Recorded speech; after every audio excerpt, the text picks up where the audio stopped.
If you talk to anyone from Hollow Bend, they'll all tell you the same thing. Don't take Briar Road after sunset. They never say why, or maybe they don't want to remember. When I ended up on that cursed stretch of road, it wasn't because I was brave or stupid. It was because my GPS glitched, my phone died, and the main highway was shut down. I'd been on the road for hours, chasing a deadline, eyes burning, stomach empty. Briar Road seemed quiet, empty, harmless. But the farther I drove, the stranger it felt. The night grew heavier, like the darkness thickened the deeper I went. The trees pressed close to the road, branches arching overhead like skeletal hands. Every mile tightened my chest. And then halfway through that suffocating corridor of trees, my car coughed, hiccuped, and died. No warning, no sputter, no lights, just silence. I coasted to a stop near a cornfield, except cornfield doesn't quite describe it. The stalks towered unnaturally tall, some nearly twice my height. The field stretched endlessly, swallowing the moonlight entirely. No wind, no movement. The silence felt wrong. I grabbed my flashlight and stepped out onto the cold asphalt, planning to pop the hood and curse whatever gods were listening. But then I saw it. At first, just a silhouette at the edge of the corn. A figure, tall, thin, motionless. I thought it was a scarecrow, but something in me, something primal, tightened. My heartbeat shifted into my throat. I convinced myself I was overreacting. Just a normal scarecrow. Farmers put them everywhere. I flipped on my flashlight. What the beam touched made my skin crawl. The scarecrow wasn't hanging on a pole. It was standing, freestanding, like a person. Its head was tilted at a perfect, unnatural angle, face wrapped in burlap with uneven thread stitching forming a twisted, permanent smile. A hat sat atop it, rotting straw poking through. Its clothes were filthy, torn, soaked in something dark. But the worst part? Its arms hung down too low, too human. I should have gotten back in my car. I should have locked the doors. But curiosity is a stupid thing, and fear sometimes freezes you in the dumbest places. I took one step toward the cornfield. The scarecrow twitched. Not much, just a twitch, like a puppet string being pulled. My breath hitched. I wasn't alone. Someone grabbed my shoulder from behind. I almost screamed, but the hand clamped tight. "Keep your voice down," a man whispered. "You shouldn't be here." I spun around. A stranger stood in the shadows, bearded, exhausted, eyes red-rimmed like he hadn't slept in weeks. "Who are you?" I whispered. "Rowan," he said, "but that doesn't matter. What matters is you need to walk, slowly, away from that field." "Why?" I whispered. He swallowed hard. "Because it noticed your car stop." Rowan dragged me toward the ditch beside the road, pulling me low. "Stay down, below stalk level. If it doesn't see your face, you have a chance." "That thing? It's just a scarecrow." He shook his head. "No scarecrow moves like that." My blood went cold. "You saw it move too?" Rowan didn't answer. He peeked over the ditch instead, body trembling. The scarecrow now faced the road directly, facing us. It had moved at least 10 feet from where it stood before. "How?" I whispered. "Shh." The cornfield exhaled, a deep, rustling breath that traveled in a wave through the stalks, like something massive was shifting underneath them. The air thickened. My skin crawled. Rowan leaned close. "There are rules here, 4 of them. You break even one," his voice cracked, "it wears your face next." My heart lurched. "What rules?"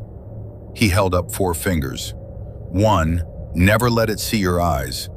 Eye contact makes you pray forever. The scarecrow's stitched mouth curved wider. 2, never run in a straight line. A pop echoed from the field, like bones snapping. 3, never answer its voice. I froze.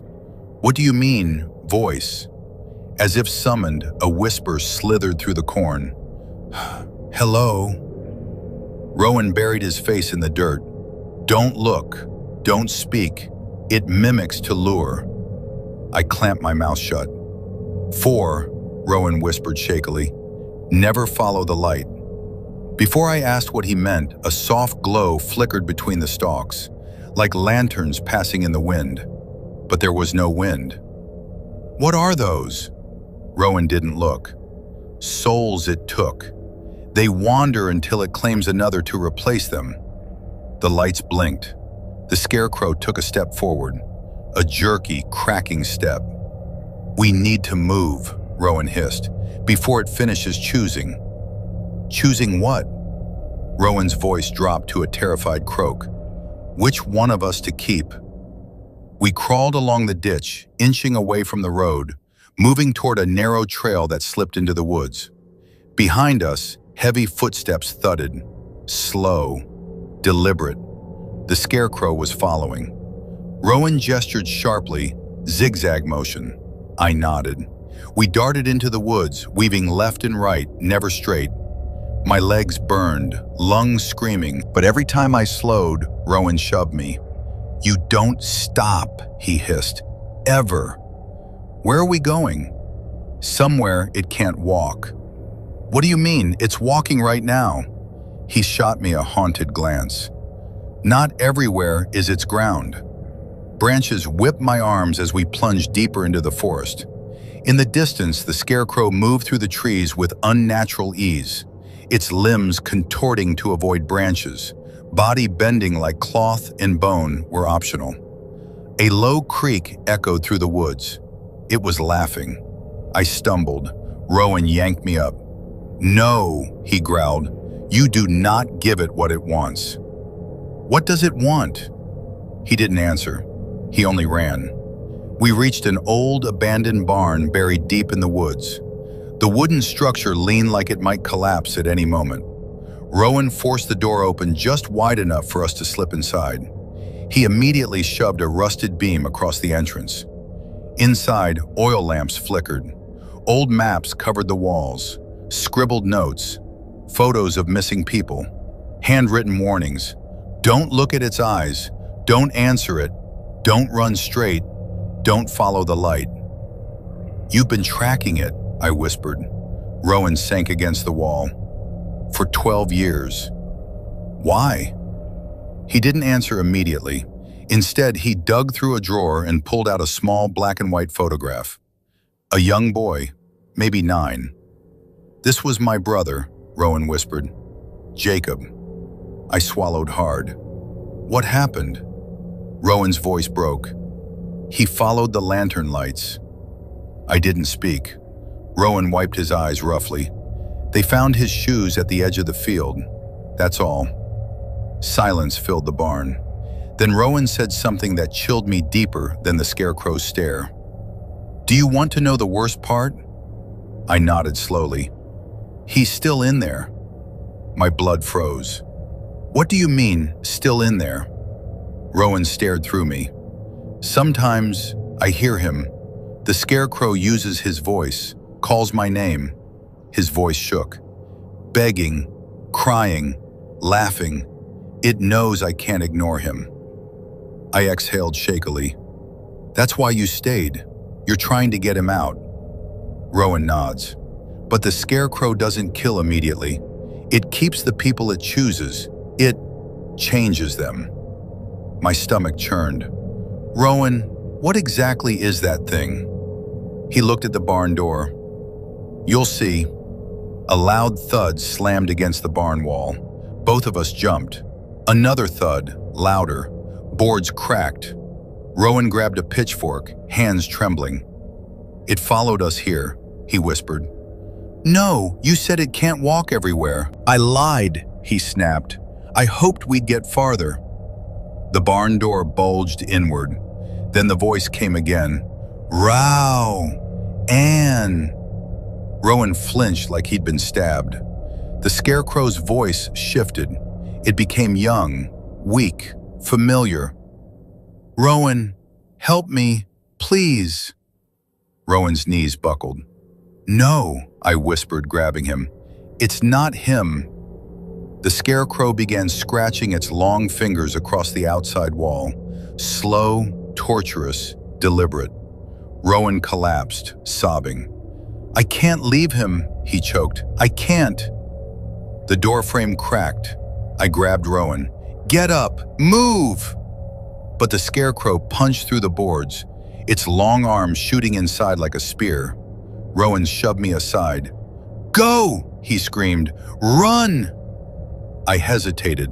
1 second. 1 stupid second. The Scarecrow's hand wrapped around Rowan's wrist. His scream tore through the barn.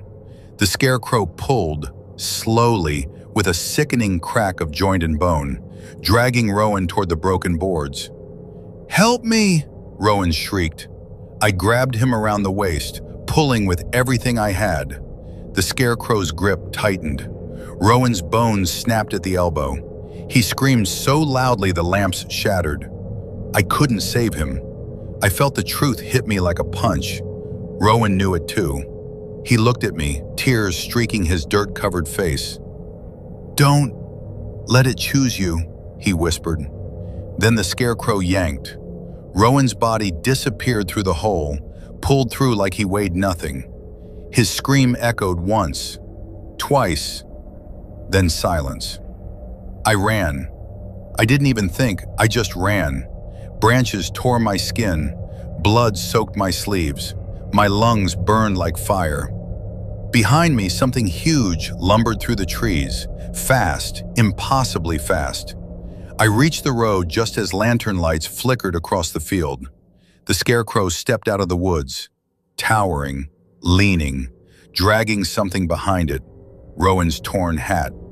The Scarecrow lifted it slowly, like an offering. Then it placed the hat on its own head. My stomach dropped. That meant, no, no, no. The Scarecrow twisted, its burlap face stretched and reshaped. Stitches snapped, fabric tore. A new face pressed through, Rowan's face.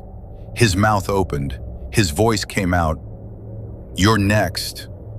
I didn't think, I didn't breathe, I ran. And for the first time that night, the Scarecrow ran too. I never made it to my car. The Scarecrow cut me off, appearing in front of me in a blur of broken limbs and snapping joints. Its shadow swallowed me whole. Its eyes, black pits stitched into the burlap, met mine. Rule 1. I broke it. A cold wash of dread flooded me. I was marked. The Scarecrow leaned down until its face was inches from mine. Rowan's voice whispered, "I see your face now." I passed out. I woke up at dawn, lying in the middle of Briar Road. My car started like nothing had happened. No Scarecrow, no Rowan, nothing. Just quiet morning and normal cornfields swaying gently in the breeze. I drove until I reached civilization, heart pounding, head fogged with terror. When I tried telling someone what happened, they looked at me like I'd lost my mind. Hollow Bend Sheriff's Department told me no one named Rowan lived within 50 miles. They did, however, hand me a folder. Inside, flowers of missing people spanning 30 years, and a black and white photo of Rowan's face, with a handwritten note, "Presumed dead, last seen near Briar Road." That was 12 years ago. 12. And last night, I heard a knock on my window, slow, dragged, like straw scraping glass. I looked outside. A Scarecrow stood by the edge of the street, its head tilted, its hat torn, its stitched smile wider than before. It raised a hand. Something small fell to the ground at my door. Rowan's hat, and a whisper drifted through the night. "I know your face."